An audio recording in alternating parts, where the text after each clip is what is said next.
Creky Cranky. It was the spring holiday on Sodor. There was to be a party for the children at the Duke and Duchess's new summer house. All the engines were very excited and very busy. Thomas chuffed cheerfully into the docks. James and Henry were passing through. Good morning, James. Good morning, Henry. Where are you puffing to? I'm taking these straw bales to the summer house for the children to climb on. I'm taking wood to make a stage for the children's show and barrels of lemonade to drink. How wonderful. I'll see you later at the summer house.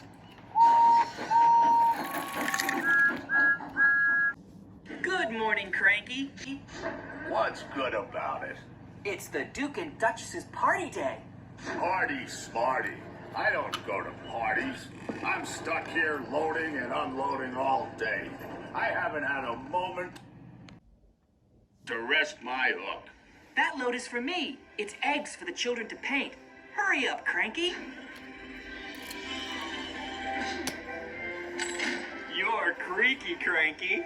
What's the matter? Are the eggs too heavy a load for you?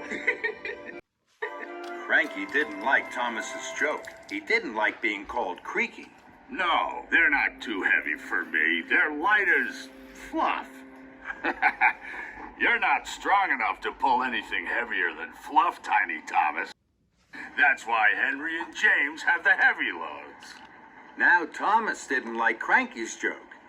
Fizzling fireboxes. I'm as strong as any other engine. You're not as strong as me. I can lift much heavier loads than you could ever pull. Thomas really didn't like that. We'll see, Cranky.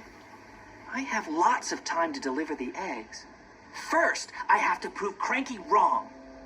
James has a heavy load. I'll go and find James. So Thomas steamed sternly out of the docks. Thomas found James at the junction by the washdown. Hello, James. I don't have a lot of jobs today. Shall I deliver your heavy load of wooden barrels for you? You can stay here at the washdown. Then you'll be perfectly polished for the party. James thought this was a very good idea. Thank you, Thomas. So James was uncoupled from the heavy flatbed of wood, and Thomas was coupled up. The flatbed was heavy. Huffing and puffing, Thomas set off for the docks. Thomas chuffed back into the docks. You again. What are you doing with that wood?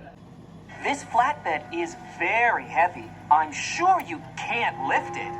Cranky looked at the flatbed of wood and barrels. I'm sure I can. Cranky's hook swung low over the wood. Thomas watched and waited. With a creak and a crank, and a crank and a creak, Cranky raised the flatbed into the air. Thomas's boiler buzzed. Told you so. You're still Creky Cranky. And you're still Tiny Thomas. That made Thomas very cross. I will prove Cranky wrong and still have time to deliver the eggs. I'm sure Henry had an even heavier load. I'll go and find Henry. So Thomas steamed stormily away.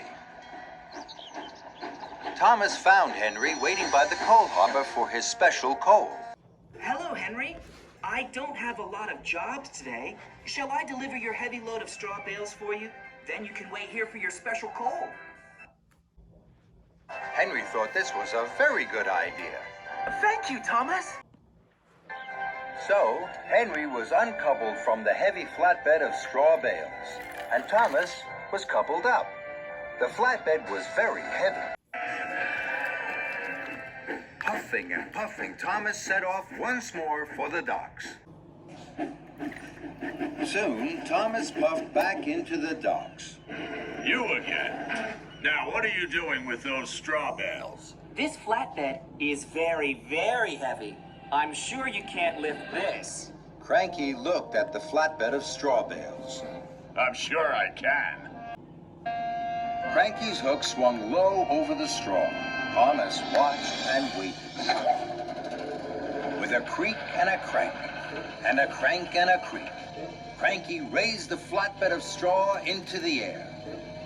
Thomas's funnel fizzed. Told you so. You're still Creky Cranky. And you're still Tiny Thomas. That made Thomas even crosser. More than ever, Thomas wanted to prove Creky Cranky wrong. He had to find the heaviest thing he could. Then, an idea flew into his funnel. Lift me, Cranky. Cranky looked at Thomas. He couldn't let Thomas win. Cranky's hook swung low over Thomas. Thomas hardly dared puff. With a creak and a crank, and a crank and a creak, and very, very slowly, Cranky raised Thomas high into the air. Bubbling boilers. Creky Cranky is lifting me. Then there was trouble. Cranky creaked louder than ever. His crane arm stuttered and juddered. It creaked and it croaked. Then it cracked. Oh, no. Cranky's crane arm had broken, and it was all Thomas's fault.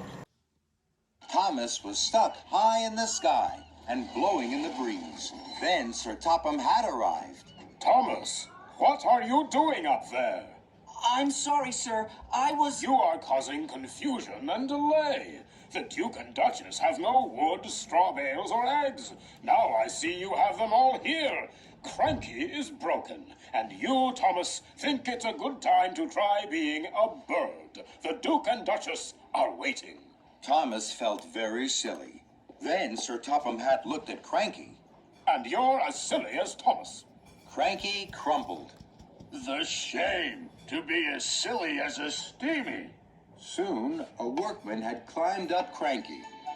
Slowly and carefully, Thomas was lowered and landed with a jolt and a judder, just as Spencer arrived. Dear, oh dear, Thomas, what a mess. Little engines can get into very big trouble. Thomas felt even sillier in front of Spencer, but he knew now that being strong was only good if you were also really useful. And he had to be really useful. Spencer, I need your help. You're very strong and can pull much heavier loads than me. Will you take the wood, the straw bales, and the eggs to the summer house for me, please?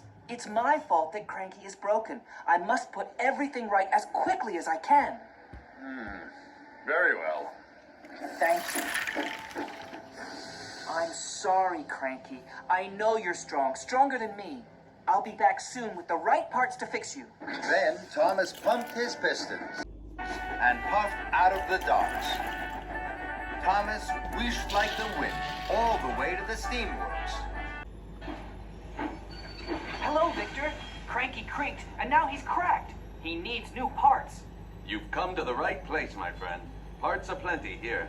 We'll have Cranky up and lifting in no time. Soon, Thomas's flatbed was loaded with new parts for Cranky. Thank you, Victor. Of course, my friend.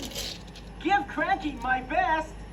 And Thomas puffed happily away. Thomas puffed into the docks with his heavy flatbed. Cranky was still looking crumpled. Here you are, Cranky.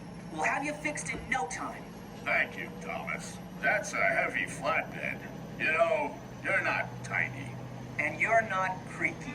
Cranky laughed. And that made Thomas laugh too.